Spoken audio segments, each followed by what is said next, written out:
Hello, hello, bonsoir à tous et à toutes. Bienvenue sur la chaîne Natissa Conseil, la chaîne des femmes vertueuses, la chaîne des femmes multipotentielles.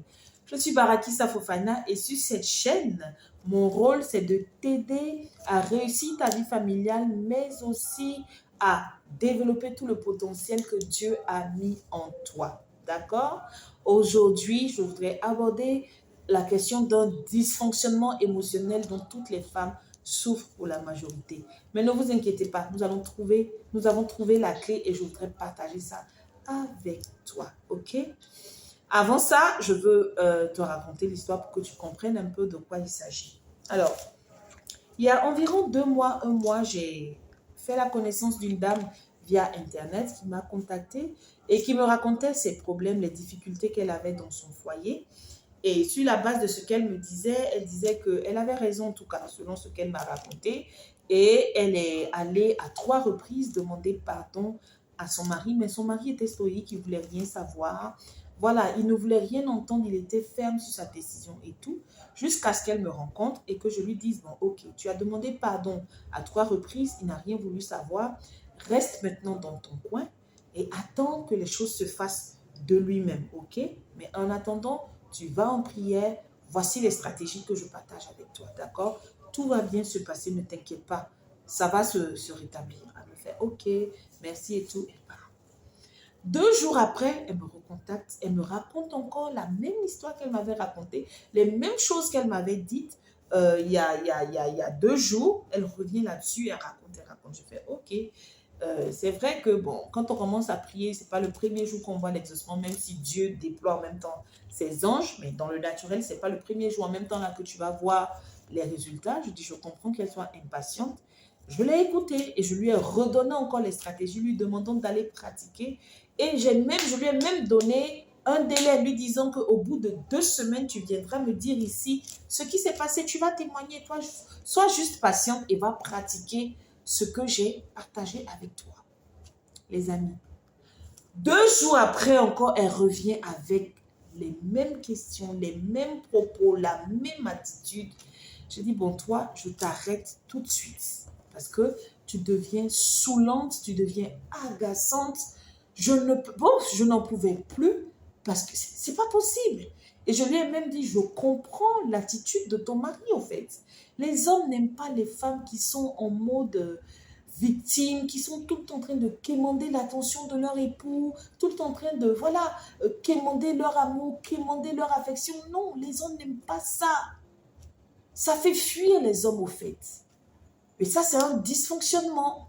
Et quand elle parlait, elle disait que oui, ça fait des mois qu'il ne m'a pas touchée. Je comprenais que, sexuellement parlant, elle avait fait, on va le dire comme ça, elle avait fait, elle avait besoin d'être, voilà, assouvie à ce niveau-là. Mais sauf que son mari n'était pas disposé, il n'était pas, voilà, dans ce mood-là. Et je lui ai dit, bon, d'accord, ne m'écris plus jusqu'à ce que tu ailles pratiquer ce que je t'ai dit et que tu reviennes avec le témoignage. Sinon, je ne veux plus t'entendre. Ça suffit. Moi, je suis fatiguée. Donc, 1 semaine après, je laisse passer exprès. 1 semaine après, moi-même, je la recontacte. D'accord? Parce que voilà, j'ai été dure avec elle, je le reconnais. Mais parfois, c'est bien pour pouvoir faire passer un message. Il faut être ferme parfois. Donc, je reviens vers elle, hein, gentiment, et je lui demande comment ça évolue et tout. Elle me fait, oh oui, ça va beaucoup. Il y a une maman là qui a prié avec moi. Ça va, ça commence à aller. Ok. Et avec ton mari et tout. Ah, c'est toujours le statu quo. Il ne me touche toujours pas. Elle a recommencé encore à raconter ce qu'elle m'avait raconté il y a 1 semaine ou 2 semaines auparavant. J'ai dit, ok. Est-ce que tu pratiques vraiment ce que j'ai partagé avec toi? Elle m'a dit, oui, elle pratique vraiment. Vous savez, quand on partage des stratégies avec quelqu'un, quand la personne ne pratique pas, ça se sait. Ça se sait parce que ça donne toujours des résultats. Ok? Donc, quand tu ne pratiques pas, on sait que tu n'as pas prié, on sait que tu n'as pas pratiqué. Donc, elle disait, je dis, ok, il n'y a pas de souci. Et j'ai décidé de la laisser tranquille dans son coin parce qu'il y a des gens, tant que la frustration ne les a pas bien matés, ils ne se lèvent pas. Donc, elle avait besoin d'aller, souvent il y a des gens qui sont maso d'ailleurs, donc elle avait besoin de sentir un peu plus de douleur pour se lever et prendre sa vie en main. Je l'ai laissée dans son coin. Et 2 jours après encore, elle me réécrit encore. On me dit, ah, merci d'avoir pris de mes nouvelles la dernière fois. Ah, je veux encore aller vers mon mari. Le Seigneur m'a dit de retourner vers lui et tout. Et je fais, ok, d'accord, pas de souci. Si c'est le Seigneur qui t'a parlé, qui suis-je pour te dire de ne pas y aller au fait? Ok, vas-y. Sauf que, quelques heures après, elle me réécrit encore, elle me demande encore des stratégies. Comment est-ce qu'elle va faire pour aborder son mari? Je l'ai renvoyé au même Seigneur qui lui a dit d'aller. Et certainement, si c'est le Seigneur qui lui a dit, va lui donner les stratégies, il n'y a pas de souci. Nous tous, c'est le même Dieu qu'on prie, donc allons-y vers Dieu, tant qu'on y est. Alors, c'est de ce dysfonctionnement-là que je veux parler aujourd'hui. Et ça vient d'où, ce dysfonctionnement? Ce n'est pas de sa faute, ce n'est pas de la faute à la femme. Là où on peut lui en vouloir, c'est la partie où elle ne pratique pas ce qu'on lui dit et qu'elle est un peu, voilà, dispersée, déstabilisée par rapport à ce qu'elle vit dans sa maison. On va aller dans le livre de Genèse, Genèse 3 au verset 16. Vous savez, quand Adam et Ève ont péché, d'accord, Dieu, dans sa colère, a maudit Adam, mais aussi, il a maudit Ève, d'accord. Il a dit à Ève, à partir du verset 16 de Genèse 3, qu'il va augmenter les douleurs de l'accouchement, il va augmenter les douleurs de sa grossesse et tout. Mais aussi, en plus de cette douleur-là, en plus de la souffrance de l'accouchement, il va faire de telle sorte que les désirs d'Ève soient tournés vers son mari, Adam. Que ses désirs se portent vers elle, vers son mari, pardon, et il dominera sur elle. Quand j'ai lu ça il y a longtemps, quand j'ai eu la révélation par rapport à ce verset-là, j'ai fait waouh.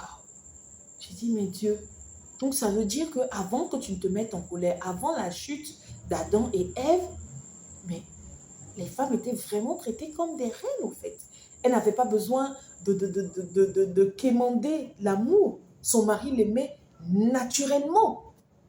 Et si ça se trouve, son mari l'aimait comme Paul nous le recommande dans le livre de Éphésiens, je crois, là où il recommande à l'homme d'aimer la femme telle que Christ nous a aimés et s'est livré à la croix pour nous, au fait. Et là-bas encore, il recommande à l'homme d'honorer la femme et de l'aimer tel que lui-même il s'aime.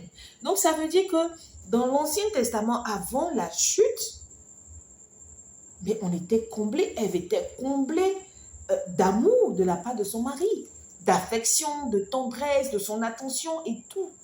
Alors aujourd'hui, je veux parler à une femme qui a l'impression d'être dominée dans son foyer, qui est tout le temps en queue d'amour, en train de demander l'attention de son mari et tout. Je suis venue te donner une clé. Nous avons la grâce aujourd'hui d'être sous la grâce, d'être en Christ aujourd'hui. Donc les malédictions de l'Ancien Testament sont passées. Il te faut juste être consciente de cela, accepter cette vérité-là dans tes pensées et renverser cette malédiction en ta faveur.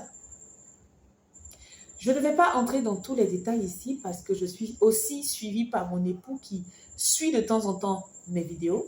Je ne voudrais pas partager mes stratégies ici pour ne pas que ça se retourne contre moi. Je vais donc partager un lien WhatsApp ici si tu veux savoir comment le faire concrètement. Contacte-moi sur ce lien-là et je partagerai cette clé-là avec toi. Ne t'inquiète pas, c'est gratuit. Le conseil, il est gratuit. Je te le donne gratuitement parce que mon désir, c'est de te voir rayonner dans ton couple, c'est de te voir être heureuse dans ton couple, c'est de te voir être épanouie. Parce que vous savez, quand une femme n'est pas équilibrée sur le plan émotionnel, sur le plan sentimental, mais tout ce à quoi elle touche, c'est sûr qu'elle va échouer.